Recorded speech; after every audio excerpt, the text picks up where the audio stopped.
भगवान को पहले से पता है कि आगे आने वाले भविष्य में बुद्धिमान और बुद्धिमान ये दोनों क्या प्रश्न पूछेंगे। हरे कृष्णा। भगवद गीता अध्याय 9 श्लोक संख्या 7। सर्वभूतानि कौन्तेय प्रकृतिं यान्ति मामिकां कल्पक्षये पुनस्तानि कल्पदौ विसृजाम्यहम्। हे कुंती पुत्र, कल्प का अंत होने पर सारे प्राणी मेरी प्रकृति में प्रवेश करते हैं और अन्य कल्प के आरंभ होने पर मैं उन्हें अपनी शक्ति से पुनः उत्पन्न करता हूँ। भगवद गीता क्या है, ऐसा लग रहा है कि भगवद गीता FAQs है। FAQs जानते हैं, फ्रीक्वेंटली आस्क्ड क्वेश्चन। जो लोग पूछते रहते हैं संसार में, भगवान को पहले से पता है कि आगे आने वाले भविष्य में बुद्धिमान और बुद्धिमान ये दोनों क्या प्रश्न पूछेंगे। तो भगवान ने ऑलरेडी उसका आंसर दे दिया। इसलिए भगवद गीता क्या है, FAQs। कोई भी प्रश्न आपका आ रहा है, उसका उत्तर है। क्या होगा जब प्रलय हो जाता है तो क्या हो जाता है, कलयुग खत्म होता है तो क्या हो जाता है। लोग अपने अपने मन से आंसर देने लगे हैं। भगवान बोल रहे हैं, भगवान उसका आंसर दे रहे हैं। पढ़ लो, सुन लो, क्यों अपना दिमाग ज्यादा खपा के। ऐसे लोगों को आर्थराइटिस हो रहा है, घुटने खराब हो रहे लोगों। आजकल तो फिर बुद्धि जो है घुटनों से भी नीचे गिर गई है, इसीलिए लोगों की एड़ियों में दर्द हो रहा है, इतना नीचे गिर गए हैं। तो सिंपल है, काल की गणना हमने की थी 8वें अध्याय में, भगवत प्राप्ति। अब थोड़ा सा फिर उसको रिवाइज कर लेते हैं। 4 युग होते हैं, सतयुग, त्रेता युग, द्वापर युग, कलयुग।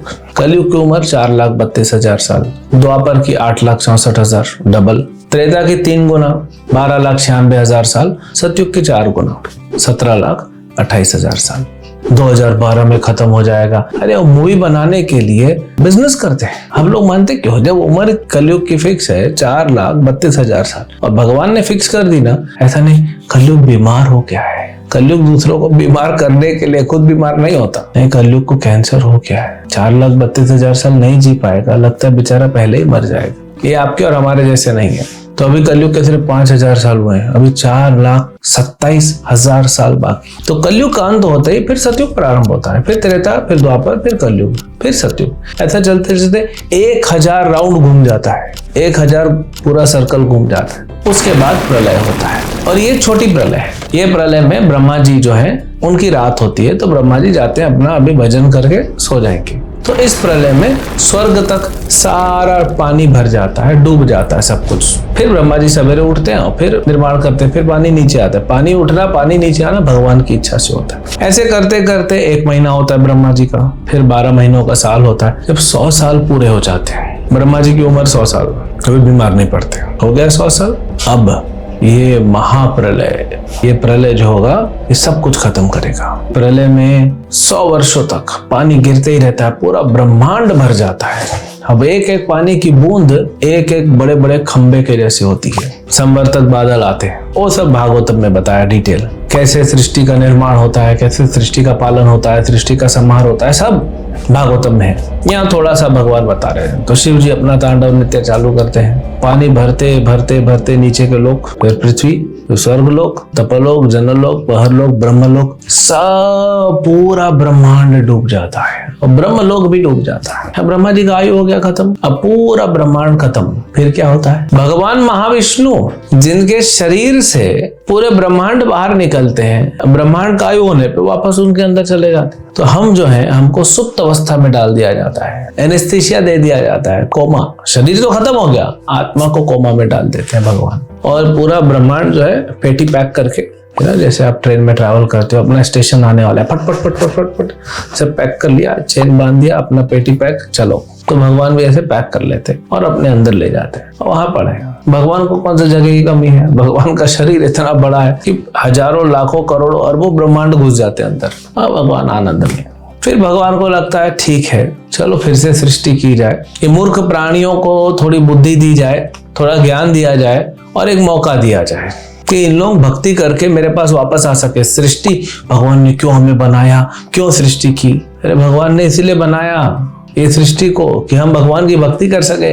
इस संसार में देखते हैं, कोई मूवी बनाता है क्योंकि पब्लिक देख सके, कोई स्टेज बनाता है कि पब्लिक नाच सके, कोई कुछ बनाता है। तो भगवान ने बनाया है तो कुछ तो सोच के बनाया होगा ना।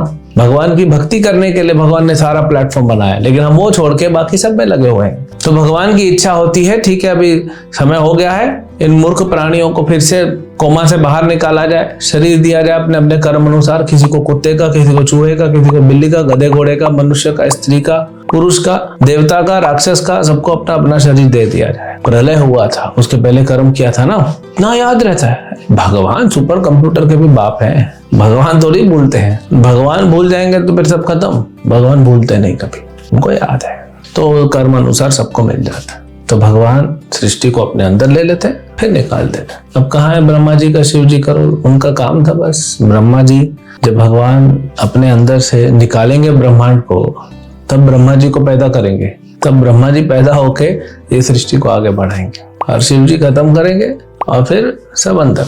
तो ये भगवान की इच्छा से होता है, हमारे भले के लिए होता है। इसलिए मौका उठाइए, मौके का फायदा उठाइए। भक्ति फैली हुई है। एक कलयुग बहुत दुख देने वाला युग है। भगवान चैतन्य महाप्रभु की कृपा से, श्रील प्रभुपाद की कृपा से हमें भक्ति करने का मौका मिल रहा है। इसको करके अपने आप को परफेक्ट बनाइए और वैकुंठ धाम चले जाइए। ये आना जाना ये बंद करिए। भगवान भी यही चाहते हैं, सदा सदा के लिए हम आनंद में रहें। हरे कृष्ण।